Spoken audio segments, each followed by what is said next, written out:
Super Mario Bros. Deluxe for the Game Boy Color is a 1999 remake of the original 1985 classic that graced the Nintendo Entertainment System and practically started a franchise that continues onwards to this day. Without going into too many words, Super Mario Bros. Deluxe is practically a full-on emulation of the original NES game, as every bit of gameplay, every note of chiptune, every pixel of graphic, and every sense of fun has been adapted almost flawlessly to the point where it's pretty much a carbon copy of the same game.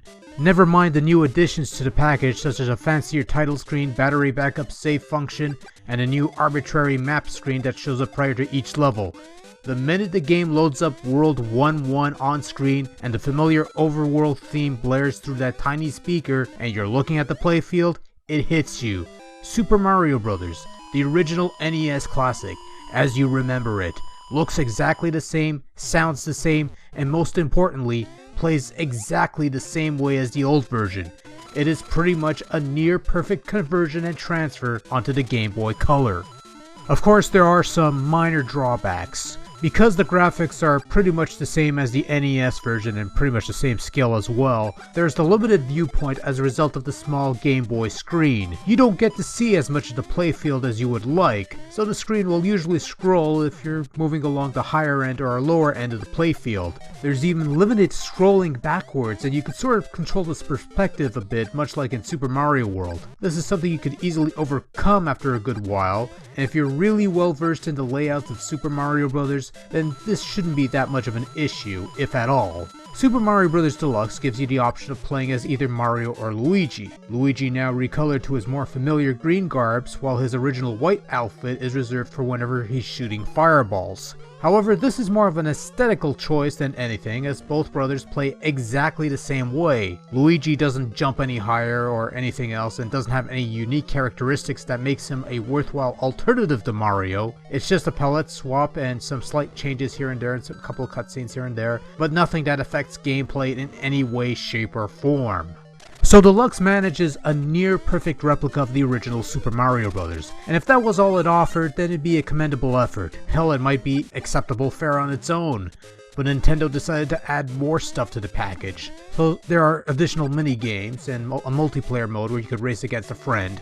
There are additional play modes that has you hunting down red coins and Yoshi eggs and racing against a Boo, and yes, you have a limited version of the Lost Levels included as a hidden secret game. The Lost Levels, or Super Mario Bros. For Super Player as it's referred to here, is a severely altered version of the original Famicom Disk System game, and is missing some stuff here and there, such as bonus worlds and some other things. It does have the poison mushrooms, however. In any case, it's a nice little addition, and you can even save your progress here as well, although you only have one save slot here as opposed to the original game's 3. Yeah, you could save your progress in the main Mario game, which is surprise surprise. So anyway, not much left to say, is there? Gameplay in general translated rather nicely from the NES original to this Game Boy Color remake. The controls are just as tight as responsive as you remember playing on the NES, and every nook and cranny from the original game has been brought over to this version. So most of the secrets have been brought over without a hitch. There's no minus world, although in that regard, as far as I'm concerned at least, it's not a huge loss whatsoever. Graphics are practically identical to the old game since it's the same resolution, which is a nice effort, but also has the added effect of the limited perspective as a result of the smaller Game Boy screen. Again, you get used to it after a while, and anyone with an extensive familiarity of the game will probably not be affected by this at all. Even the music and sound effects sound practically like they've been ripped from the NES game. The care taken in replicating all of this is immense, and it shows, although there's a slight hint of a higher pitch here and there, but isn't too noticeable unless you really pay attention. Otherwise, it sounds fantastic. I can't really complain. Overall, Super Mario Bros. Deluxe is a mighty impressive conversion from the NES original to the Game Boy Color screen. Not only does it offer a near perfect conversion of that classic game, but sweetens the deal with some neat extras. Now, on a side note, Super Mario Bros. Did eventually make its way to the Game Boy Advance as part of the classic NES series. But some folks were disappointed with that release since it was basically a straight up emulation of the original NES game and not an enhanced port like the Super Mario Advance series was on that console.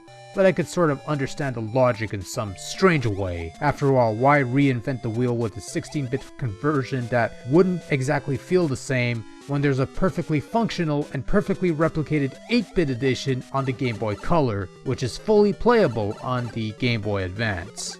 Bottom line, this is an excellent conversion of an excellent video game worth checking out if you're into classic Super Mario Bros.